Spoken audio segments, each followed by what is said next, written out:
I feel like from what you've said before, you do have a sort of belief that people can maybe be the other gender or can be a true trans. No. I don't believe that anyone can biologically switch gender. I think that's nonsense. But I do also think that we live in a world of subjectivity, and it's absolutely fine if someone wants to say, I subjectively feel like a woman, and I will respect your pronouns because I believe in respecting individual people. What if an anorexic person said that they felt like they were like fat? Would you not my say, I respect you? Not my problem, sorry. Not my problem. If they're a close personal friend, if they're someone who matters to me and it's important, or they're, lobbying government to change something so we have to call anorexic people fat, then there might be a problem. But if you're just someone who I met on the street and you want to be called fat and you're anorexic, sure, whatever, I don't care. But that lobbying is happening, isn't it? I mean, in workplaces and things like that, you now have to do that. Everyone's got the he, him, her, whatever. I feel like you, if you can respect people's pronouns and navigate this and still have a point of view, you're going to be a lot more of a powerful voice than someone who comes out and says that they don't. And I also think that, like I said, biological reality is biological reality. I mean, you could, I guess on a wider sense, you could do it kind of like this. The government exists in objectivity. So do any collectively owned monopolies or socially owned monopolies. They have to exist within objectivity because that's where they are, because they cannot be toppled. You cannot vote for new ones. You cannot change it. I mean, in the government, you can in some instances, but then on the other layer, we have the private sector. The private sector should be able to do whatever it wants within subjective reality.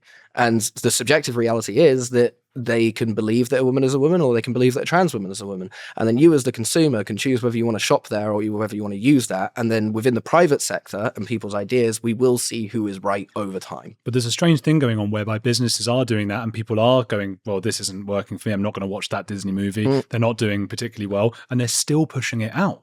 I think that will change. I think what's happened with that as well is culture's got very anti, and in every way, being anti stuff is boring. I mean, what are you pro if you're anti something? Like it doesn't so much feel as like the new James Bond, No Time to Shag, was pro anything. It was just anti Bond being Bond, and that's what I think. Barely anyone showed up to watch it because it was just. No one wants to watch something that's fundamentally about destroying. It's boring. We want to watch stuff that's about building. It doesn't matter what we're building. If we're going to build something that's completely about women's rights, and that's great, but it shouldn't be anti-men. If it's built on the predication of just being anti-men, it's functionally useless. It needs to be pro-women. People do like anti-woke. People are watching this show, for example, because they can't get it on TV. They can't get it in movies. But I wouldn't posit because you're anti-woke. I would say because you're building something and you're interviewing people who aren't being interviewed anyway, which is pro-something. You're pro-people talking. Maybe I can be that male role model. Exactly. Oh, I'm getting ideas about my station now. But yeah, Mo, I do think that, you could be...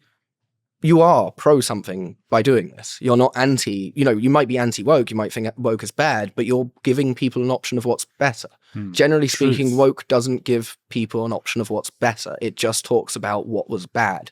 And it's really boring to talk about what's bad all day. They would argue that equity is better, that socialism is better, that our ideas around Hamas and trans people for some reason are better.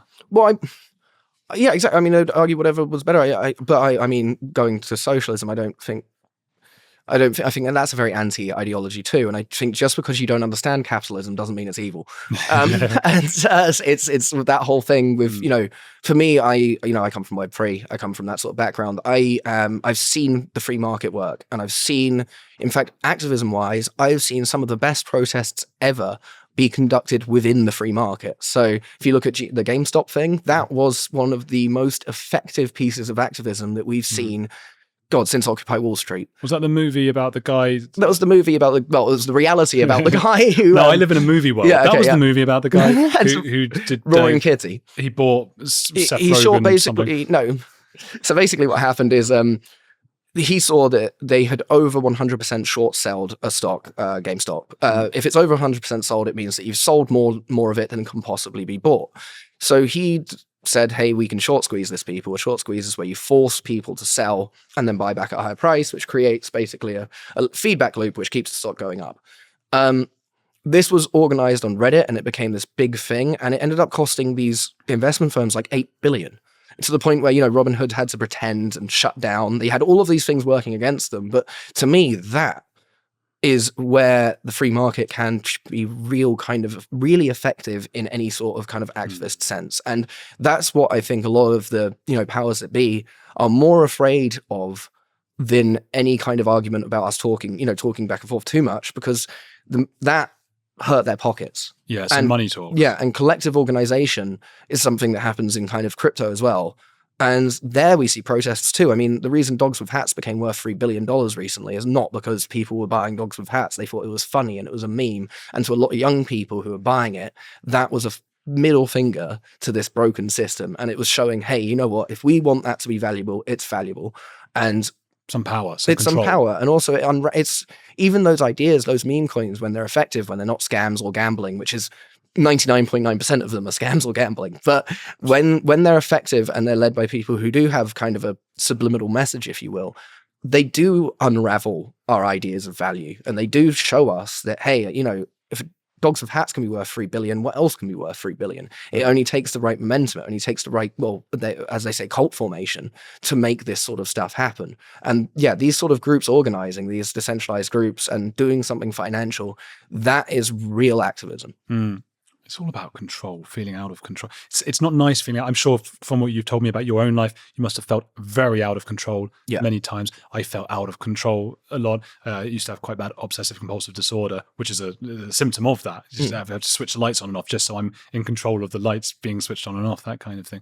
And all the examples, I mean, so many trans people, particularly I think young women, seem to be out of control. What do I do? The only thing, as you say, they're not allowed to get a piercing or a tattoo. I've seen loads of like mums and grandmas and things saying, they're asked, would you get your daughter, would they let them pierce their ears? And it's like, no, God, no. Can they change their sex? Well, yeah, I wouldn't want to be bigger.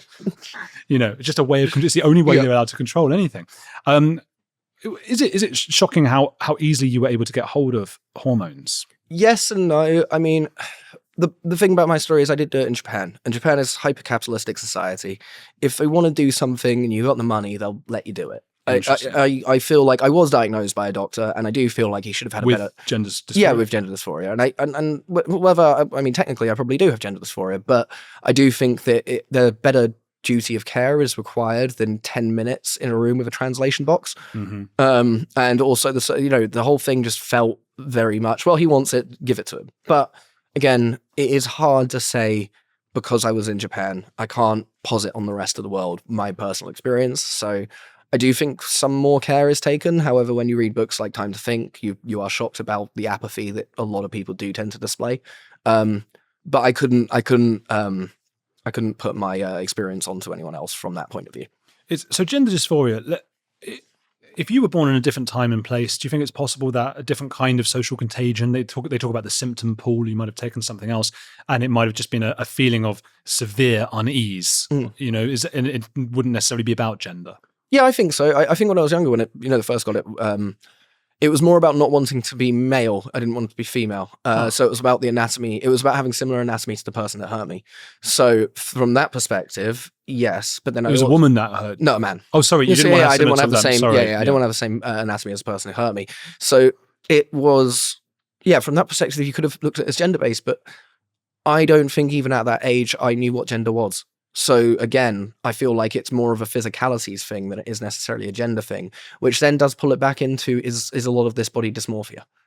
And it is, as it grows, we're going to see more and more people make mistakes with it, as we do with any treatment of any kind. I mean, before they thought prescribing people Valium was a good idea for antidepressants. Now they think it's SRRIs. It changes the medical, profession all the time. And I think that, as the percentages go up, the percentages of mistakes will go up.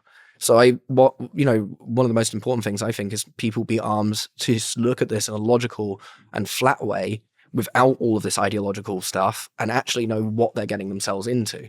Because, jumping back a little bit to the incels, for example, they may think after they transition that they are getting all the benefits because suddenly everyone's being nice to them.